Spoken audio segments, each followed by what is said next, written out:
Hello everyone, hope তোমরা সকলে ভালো আছো। নভ চলে এসেছে কিচেনে। কি বানানো হচ্ছে? শিম বানাচ্ছে।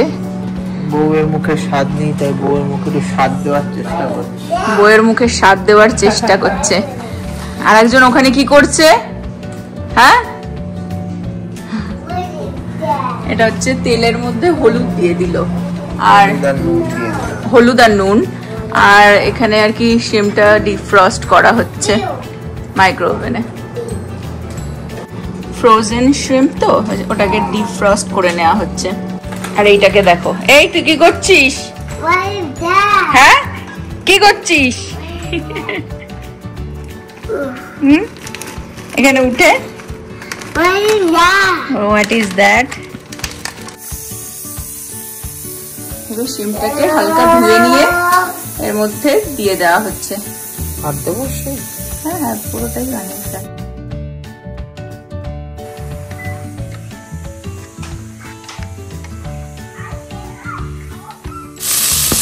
শিমগুলোকে হালকা ভেজে নিল। এবার এটাকে তুলে তারপর একটুখানি পেঁয়াজ দিয়ে, লঙ্কা দিয়ে, জানি না কতটা খেতে পারবো, কিন্তু মুখের স্বাদ আনার জন্য আর কি। অ্যাকচুয়ালি গত দুদিন ধরে বিছানায় শয্যাশয়ী, আজ মাথা তুলে দাঁড়িয়েছি। সেজন্য নভ হাজবেন্ড চলে এসেছেন তার পার্ট পালন করতে, এবার শুশ্রূষা করতে। দেখে তো খুব ভালো লাগছে, হোপফুলি খেতে পারবো। খিদে পাচ্ছে, লোভ লাগছে, কিন্তু পেটে সইছে না কিছু। হ্যাঁ, ছেলের খিচুড়ি বানিয়েছি, ওটার মধ্যে ওর সাথে আমার ওই আর কি সিদ্ধ ভাত টাইপের আর কি। এরকমই মনে হচ্ছে খেয়ে নি, এত খিদে পাচ্ছে। দুদিন ধরে কিছু খাইনি তো। বাট এই পেঁয়াজ দিয়ে ওটাকে একটুখানি মানে মাখা মাখা করবে।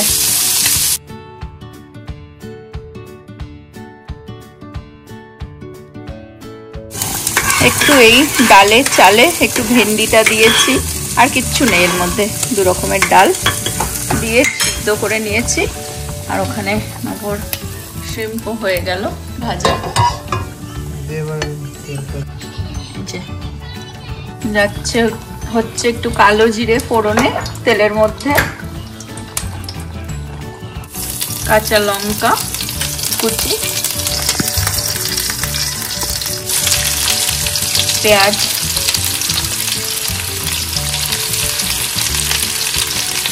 লট অফ পেঁয়াজ।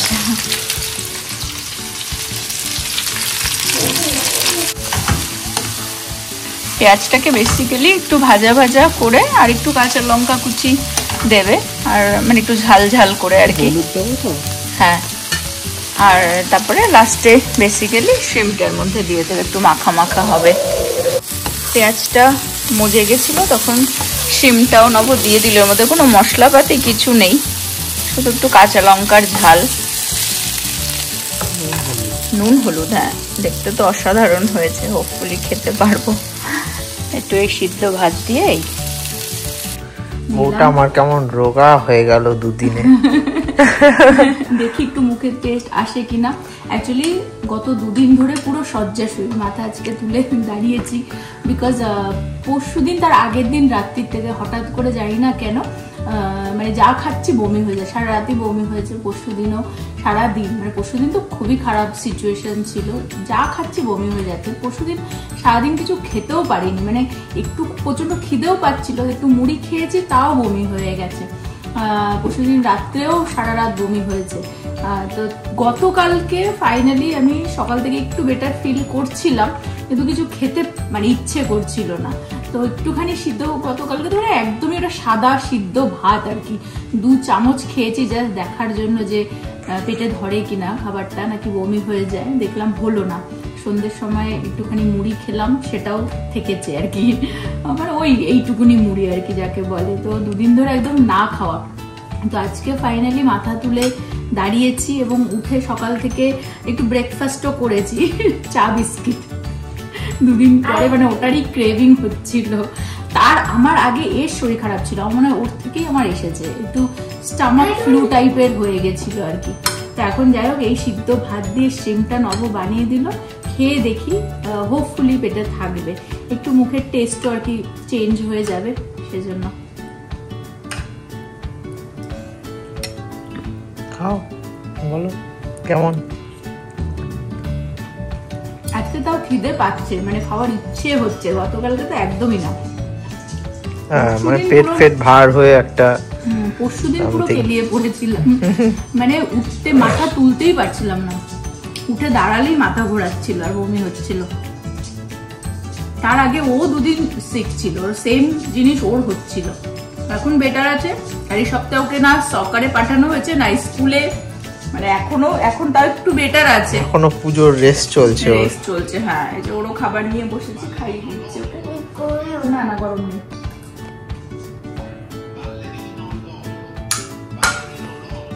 আমার সুযোগে আর কি ওরও একটুখানি শিম দিয়ে দেখো 1 চামচ ভাত কোন রকমের খেলো। শুকনো ঘি ভাত দিয়ে ভালো লাগে, কিন্তু আমার না ওই শুকনো এখন আর মনে হচ্ছে একটু এই ফেনা ফেনা মতন ভাত ভালো, একটুখানি লাঞ্চ করে উঠে ছেলেকে ঘুমঠুম পাড়িয়ে ভাবলাম বাইরে একটুখানি ব্যাকইয়ার্ডে হাঁটা চলা করি। 2 দিন তো আর ঘর থেকে বেরোয়নি, সারাদিনই শুয়ে বসে কাটিয়েছি, বেশ একটা রেস্ট পিরিয়ড গেল। বা থ্যাঙ্কফুলি গতকাল রাতের থেকে বমি হচ্ছে না, থ্যাঙ্ক গড, কারণ বমি হলে খুব কষ্ট হয়। ডায়রিয়া মতন আছে, আজকেও একটু হচ্ছে, বাট নট ব্যাড। ভাতটা যে খেয়েছি ওটা পেটে ধরেছে, তো ওটাই আর কি দরকার ছিল, খেতেও পেরেছি, অসুবিধা হয়নি। ওর পাশে একটু শুয়েছিলাম ছেলের পাশে, কিন্তু ভালো লাগছে না, আর কত শুয়ে শুয়ে থাকবো, শুয়ে বসে থাকার তো মানুষ না। প্রথম দিন যেদিন হয়েছিল মানে একটুও মাথা তুলে উঠতে পারছিলাম না। গতকালকে তাও উঠেছি, এসেছি একটুখানি প্রীতির জন্য আজকে লাঞ্চ প্রিপেয়ার করে দিয়েছিলাম, কারণ ও এক্সস্টেড হয়ে কলেজ থেকে বাড়িতে ফিরেছে, মানে আর ও দেখছি মানে কি বাচ্চা কাচ্চা যা হয় আর কি, এত দূর কলেজে যায় তো, ট্রাফিক, পড়াশোনার চাপ। তো আজকে প্রীতির লাইফে কি চলছে না চলছে একটু আপডেট দিয়ে দিই, তোমরা সবসময় প্রীতিকে সাপোর্ট করো, সবসময় ওর ভালো কামনা করো। তো এর মধ্যেও একদিন কারোর ফ্রেন্ডের বার্থডে পার্টিতে গেছিলো, ক্লিপ তুলেছে, কিন্তু আমাকে দেয়নি ক্লিপ, ওই জন্য আমি অ্যাডও করিনি। আজকে আমি অ্যাড করে দিচ্ছি, তোমরা দেখে নিও। ও মস্তিতেই আছে, আমি শুধু ওকে এটাই বোঝাবার চেষ্টা করি যে এই যে বয়সটা না, এই বয়সটা চলে গেলে আর ফিরবে না, এই মোমেন্টগুলোই এনজয় করে নে লাইফের, কারণ একটা টাইম আসবে যখন এই সময়টাকেই বাচ্চা কাচ্চা দেখবে মিস করে, বন্ধু বান্ধবের সাথে এই সময়টা কত ফ্রি ওরা, মানে আমি আমার জায়গাতে দাঁড়িয়ে থেকেই তো মনে হয় যেন সেই বয়সটা যদি আমি ফিরে পেতাম, তাই না? পড়াশোনা, কলেজে যাচ্ছে, 10টা মানুষের সাথে মিট করছে, বন্ধু বান্ধবের সাথে এনজয় করছে, এটাই তো।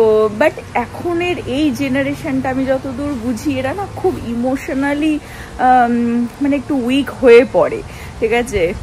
আমরা যেমন আমাদের জেনারেশনে সবাইও বলবো না, কিন্তু মানে কিছু কিছু মানুষ, মোস্ট মানুষ আর কি, ধরো ইমোশনালি আমরা কিন্তু খুব স্ট্রং, ঠিক আছে? কারণ আমরা আমাদের টাইমটাতে অনেক কিছু ফেস করেছি সবাই, মোটামুটি অন্য একটা জেনারেশন থেকে অন্যভাবে আমরা বড় হয়েছি।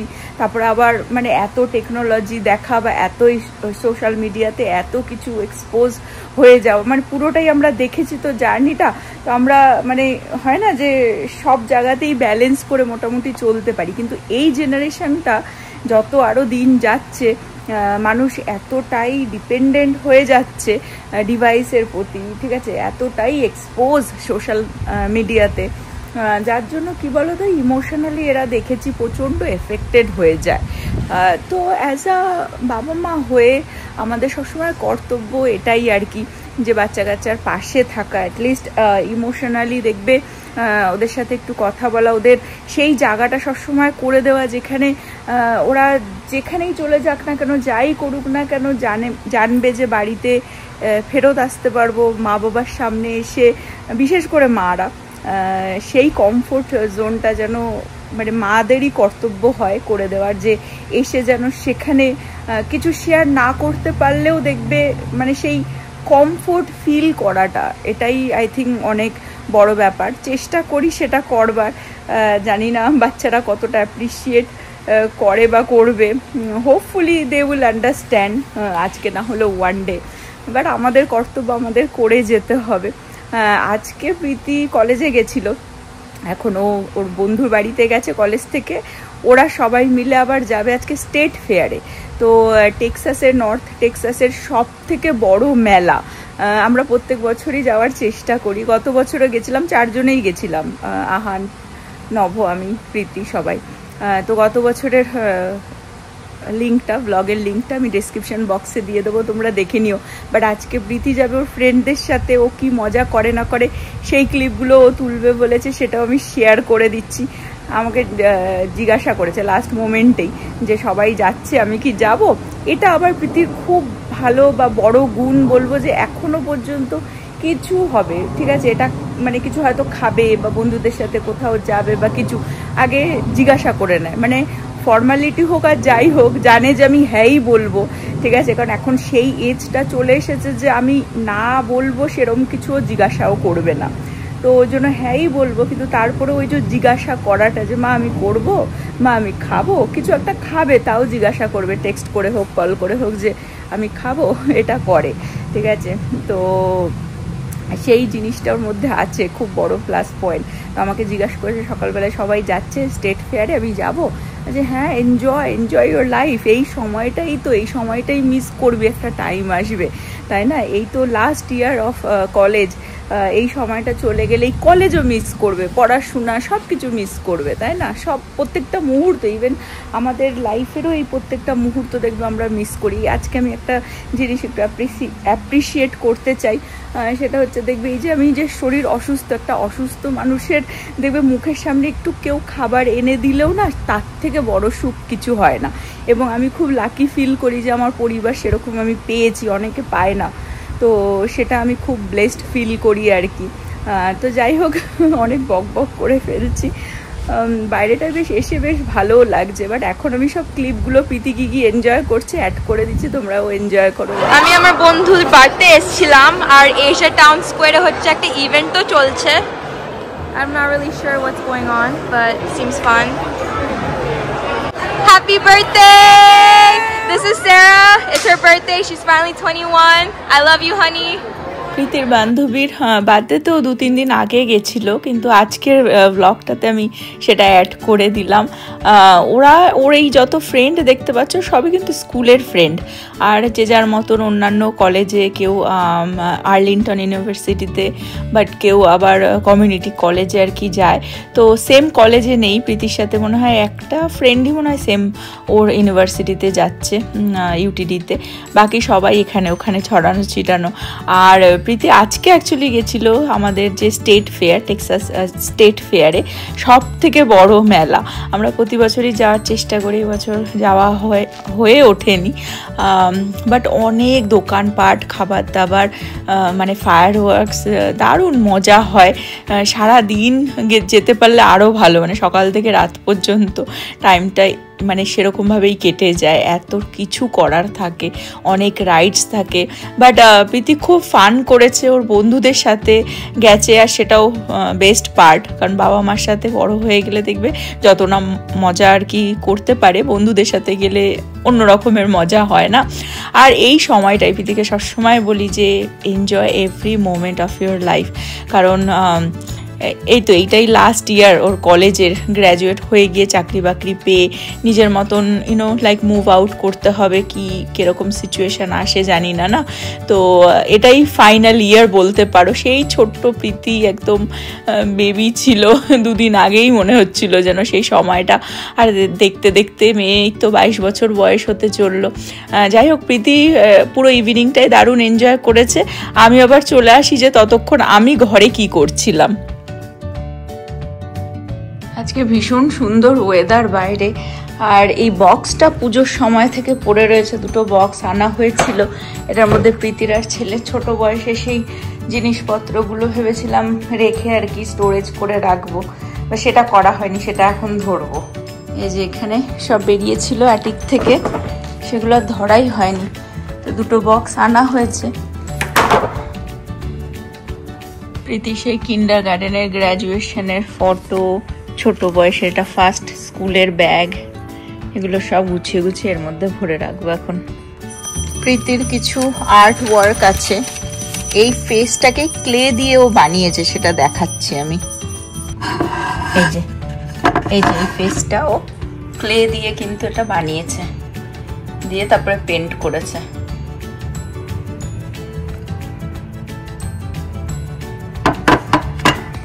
এখানে আহানের কিছু কিছু জিনিস আছে, দেখো ছোট্টবেলার জুতো, বোতলগুলো রেখে দিয়েছি, এগুলো সব এখন গুছিয়ে রাখবো এর মধ্যে। ছোট্ট একটা সক্স বেরোলো, দেখো কইটুকুনি পা ছিল, এটা দাদু ঠাকুমা নিয়ে এসেছিল, ছোট্ট। এটা কত মাস, 3 মাসের। ওর হ্যাট, প্যান্ট দেখো, সব নিয়ে বসলে যা হয়। ওর গ্রাজুয়েশন ইয়ার বুকটা বের করলাম, এ দেখো ওর ফটো ইয়ার বুকে। 2022-তে হাই স্কুল গ্রাজুয়েট হয়েছিল প্রীতি। টেক্সাসের সব থেকে বড় মেলায় প্রীতি কিরকম ঘুরছে, হোক তোমরা সেটা এনজয় করলে। এই বছর অ্যাকচুয়ালি আমরা যাব ভেবেছিলাম, কিন্তু এত তাড়াতাড়ি এসেছে মেলাটার, 1 মাসের জন্য কিভাবে যে টাইমটা কেটে যায়। পুজো, এখন শরীর খারাপ, আর 1 সপ্তাহই থাকবে মেলাটা, নেক্সট উইকে শেষ। তো জানি না যাওয়া হবে কিনা, গেলে তো অবশ্যই ব্লগ করব, আর তা না হলে এই ব্লগই তোমরা দেখে নাও। আর লাস্ট ইয়ারের ব্লগটা আমি ডেসক্রিপশনে দিয়ে দেবো, সেটাও দেখে নিও, এনজয় করো। আর আমি এখন এইসব নিয়ে বসেছি, এখন এগুলোকে গোছাগুছি করি। বাট আজকের ব্লগটা এই পর্যন্ত রাখছি। হোপ তোমরা সকলে ভালো থাকবে, সুস্থ থাকবে, হ্যাপি থাকবে। আবার আগামী ব্লগে দেখাবে। Bye bye.